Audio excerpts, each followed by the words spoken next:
Era kulia sinda kintu kimala munga mabina bannange. Gwe wekka. Watatu esimbyeko tuli ku nsonga z'aba mabina. Akanula amazi.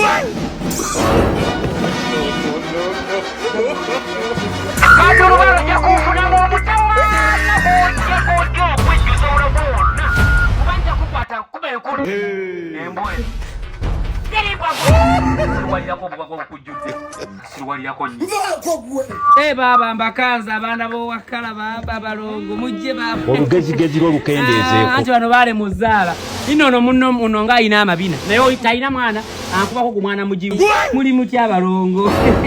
muli mulungi ye baba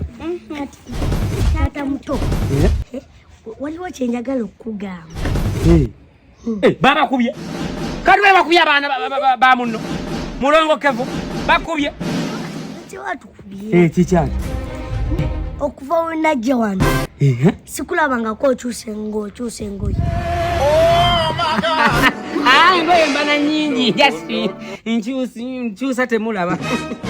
ng'ate ku ssomero balogamba nti tulina okyo era weewaawo you have to mix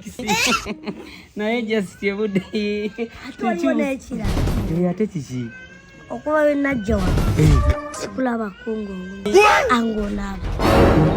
ng'onaaba kwendabako nga naaba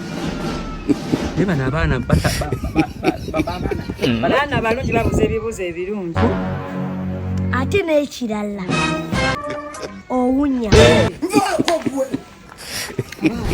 badde gundi ono and at school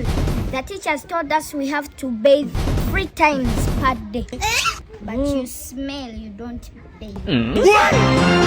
agambye ati oluzungu wagamba olwono addi munnange olutegeera nnyo gwa aluvunula obulungi anti lwakuba ono ekibuuzo ky'abaana badde gundi ani ono gundi abaana bakuona ani ono okomawoddemu abane oyagala nkubuulire gwe sad story about me alabika si munaabe